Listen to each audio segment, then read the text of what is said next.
Hello everyone. तो हम इस सेकंड वीडियो के द्वारा इस सीरीज को आगे बढ़ाते हैं, जिसमें हम बात करेंगे उस मेडिकल स्टूडेंट की जो पहले नीट एस्पिरेंट था और आज एक गवर्नमेंट मेडिकल कॉलेज में पढ़ाई कर रहा है। आज हम आपको हमारे साथ आज अल्जियान हैं। Hello Aljiyan. Yes sir. Hello sir. तो अल्जियान, अपने बारे में बताओ, आपका इंट्रोडक्शन दीजिए, कितने मार्क्स थे आपको? Sir, I am Aljiyan bin Mohammad and I got 618 marks in NEET examination 2023 and I am from Bid and I got the Dr. Shankar Rao Chauhan Government Medical College Nanded. Okay, 618 marks बहुत अच्छा score था अल्जियान। तो अल्जियान, आपके individuals marks कितने थे subjects में? तो sir, bio में 360 थे और केमिस्ट्री में 140 थे एंड फिजिक्स में 118 थे। बहुत ही बढ़िया स्कोर है आपका। बायोलॉजी में मैं बात करूंगा तो बायोलॉजी की प्रिपरेशन आपने कैसे की? आप कुछ एक्स्ट्रा नोट्स यूज करते थे या फिर एनसीईआरटी यूज करते थे? क्या करते थे आप? नहीं सर, मेरी एनसीईआरटी ही यूज की अभी तक। जितनी मीन्स मुझे क्या लगता था कि एनसीईआरटी बेस्ट है, तो फिर मैंने कोई एक्स्ट्रा नोट्स या कोई कुछ एक्स्ट्रा किसी कोचिंग के नोट्स को कोई फॉलो नहीं की, बस एनसीईआरटी ही फॉलो की। तो अल्जियान, बहुत सारे स्टूडेंट्स का ये सवाल रहता है कि एनसीईआरटी को किस वे में पढ़नी चाहिए। आपका क्या कहना है इस बारे में? पहले तो आपको एनसीईआरटी की हर लाइन का मीनिंग पता होना चाहिए, वो लाइन क्या कह रही है। वो मीन्स आपको एक लाइन टू लाइन हर चीज याद होना चाहिए एनसीईआरटी की। सेकंड, मुझे ऐसा लगता है कि एनसीईआरटी को मीन्स मैंने क्या किया था कि दो ही मीन्स दो हाईलाइटर थे मेरे पास और एक स्पेशल हाईलाइटर जो मेरे एग्जाम में मिस्टेक होते थे मैं उसे कलर करता था। तो मैं तो ऐसा करता था कि पहले अगर जो छोटे डेफिनेशन है या जो मुझे याद रहते हैं मैं उसे हाईलाइट नहीं करता था।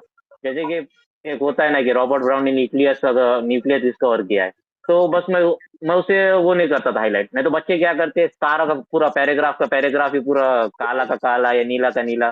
तो ऐसा नहीं करना चाहिए आपको। बस जैसे आपको पता है हाँ यार ये चीज मुझे याद रहेंगी, तो आपने उसे हाईलाइट नहीं करना चाहिए। और जो आपको लगता है कि हाँ यार ये थोड़ी सी मुझे भूली जाएंगी, तो उसे एक आप सेपरेट कलर से वो करिए।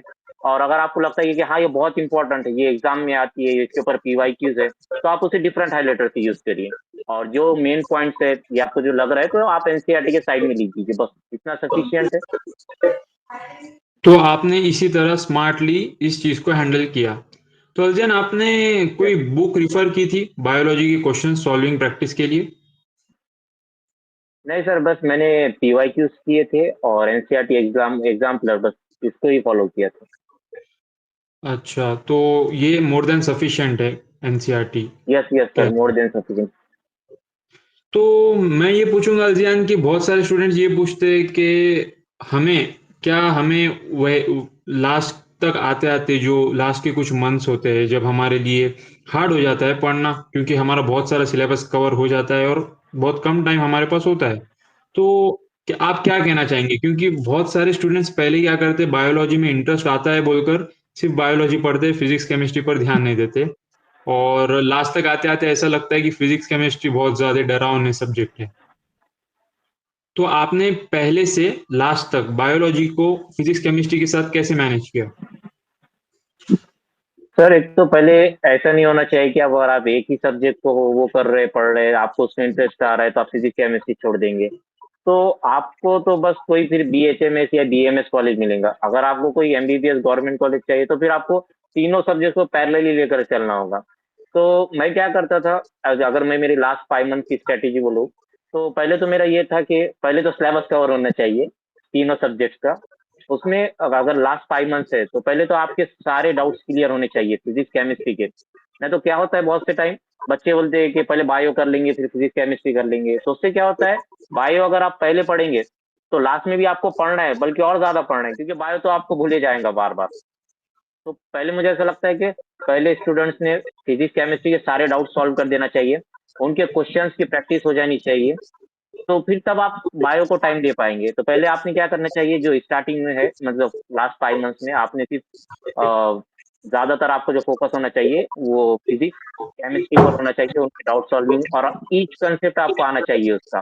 फिर आप जैसे जैसे आप एग्जाम के नजदीक जाएंगे वैसे वैसे आपने बायो को टाइम बढ़ाना चाहिए एंड फिजिक्स केमिस्ट्री को आपने रिवाइज करना चाहिए। अगर आप ये सोचेंगे कि मैं लास्ट के 2-3 महीने में सारे क्वेश्चन सॉल्व कर दूंगा, ये कर दूंगा, तो वो नहीं हो पाएगा। अगर वो आपको एक भी क्वेश्चन नहीं आया, वो नहीं आया, तो आप डिप्रेस हो जाओगे। तो उससे अच्छा आप पहले ही सारे क्वेश्चन को सॉल्व कर दीजिए, कंसेप्ट क्लियर कर दीजिए, डाउट क्लियर कर दीजिए, और लास्ट में रिवीजन दीजिए फिजिक्स एंड केमिस्ट्री का। और बायो को फिर आप इजीली हैंडल कर पाएंगे बायो को। तो पहले आप थोड़ा सा बायो को कम टाइम दीजिए, और फिर जैसे जैसे एग्जाम के पास आएंगे वैसे वैसे टाइम बढ़ाइए। जी बिल्कुल, तीनों सब्जेक्ट को हमें लास्ट तक अच्छे से लेकर चलना होता है। ऐसा नहीं है कि मुझे कोई पर्टिकुलर सब्जेक्ट में इंटरेस्ट ज़्यादा आ रहा है या फिर अच्छे मार्क्स आ रहे हैं एग्जाम में, ऐसा बोल सकते, तो हम उसी पर कंसंट्रेट करेंगे। तो बहुत ही बढ़िया तरीके से आपने बताया।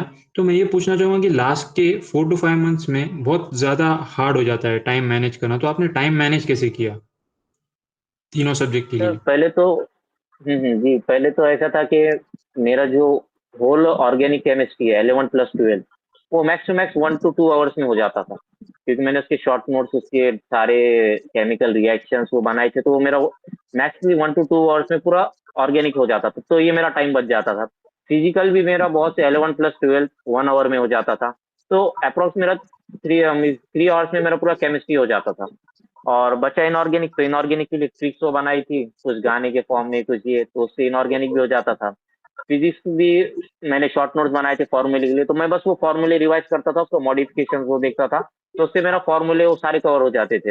ये भी हार्डली 2 आवर्स में पूरा फिजिक्स 11-12 का हो जाता था। और फिर बायो का मेरा एक चैप्टर 10 to 15 मिनट्स में हो जाता था। तो मीन्स मुझे ऐसा लगता है कि एटलीस्ट फिजिक्स और केमिस्ट्री को अगर हमने शॉर्ट नोट्स बनाए अभी से, तो आप फिर लास्ट में जो है आप इजीली सारा टाइम मैनेजमेंट कर सकते हैं, क्योंकि अगर आपका ऑर्गेनिक ही 1 to 2 आवर्स में हो जा रहा है पूरा, तो फिर मीन्स आपके पास बहुत ज्यादा टाइम रहता है। फिर फिजिक्स भी अगर आपका 2 to 3 आवर्स में हो जा रहा है, फिर और टाइम बच जाता है आपके पास, फिर बायो को टाइम दे सकते हैं। तो फिर मीन्स आपने शॉर्ट नोट्स को बनाना चाहिए, ताकि अभी जितना आपका वास्ट सिलेबस है, लास्ट में आते आते आप उसे कितना कंडेंस करते हो, कितना रिड्यूस करते हो, ये मैटर करता है। जी बिल्कुल, मतलब आपने पहले से ही ना कि सिर्फ बायोलॉजी पर फोकस करते हुए बाकी तीनों सब्जेक्ट को साथ में लेकर आपने बाकी फिजिक्स और केमिस्ट्री के शॉर्ट नोट्स प्रिपेयर किए ताकि लॉन्ग टर्म में आपको फ़ायदा हो, और डेफिनेटली आपको हुआ फ़ायदा। इसलिए आपने सब कुछ अच्छे से मैनेज कर कर आज 360 आउट ऑफ 360 मार्क्स आपने और 618 मार्क्स आपने नीट में स्कोर किया है। तो अजियान, बाकी बच्चे बहुत सारे क्वेश्चंस पूछते हैं कि क्या लास्ट तक आते आते मॉक टेस्ट में हमारे मार्क्स कम हो जाते हैं। बाकी सबके होते हैं, सबको ऐसा लगता है कि जो अच्छे मार्क्स लाने वाले स्टूडेंट्स हैं नीट में, उनकी लाइफ में सिर्फ अच्छे ही मार्क्स आते हैं और वो लोग नीट में भी वैसे ही परफॉर्म करते हैं। तो आप इसके बारे में क्या बोलना चाहेंगे, आपको कैसे मार्क्स आते थे लास्ट में?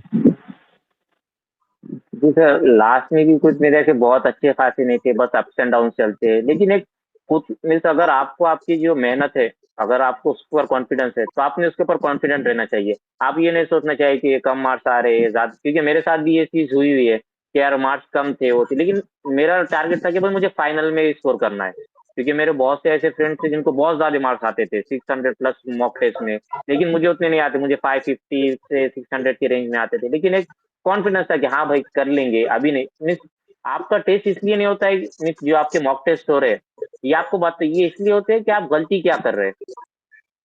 तो मीन्स मुझे ऐसा लगता है आपने मार्क्स के ऊपर फोकस नहीं करना चाहिए, आपकी क्या गलती हो रही है, आपकी क्या स्ट्रेटेजी फॉलो करने में मिस्टेक्स हो रही है, आपने उसके ऊपर ज्यादा फोकस करना चाहिए, ना कि मार्क्स के ऊपर। मार्क्स से तो अप्स एंड डाउन चलते रहेंगे, लेकिन आपकी मेहनत और आपकी स्ट्रेटेजी के ऊपर आपने ज्यादा फोकस करना चाहिए। जी, जी, बिल्कुल सही कहा आपने। हमारे सराउंडिंग में बहुत बच्चों को मतलब ज़्यादा मार्क्स आते हैं, ऐसा नहीं है कि वो लोग मेहनत ज़्यादा कर रहे हैं, हम लोग कम कर रहे हैं, ऐसा नहीं होता। बल्कि हमें मार्क्स का कंपैरिजन ना करते हुए और मार्क्स को ना देखते हुए उस गलती कहाँ हो रही है उसमें सुधार करना है। बहुत अच्छी बात कही है कि रेगुलर जो हम टेस्ट देते हैं वो हमारे सीखने के लिए होता है कि हमारी मिस्टेक्स कहाँ हो रही है। हमारा अल्टीमेट एम तो नीट में स्कोर करना है। ठीक है अज़ियान, बहुत बहुत शुक्रिया हमारे साथ जुड़ने के लिए, एंड इसी के साथ मैं ये ख़त्म करता हूँ सेशन। Thank you everyone.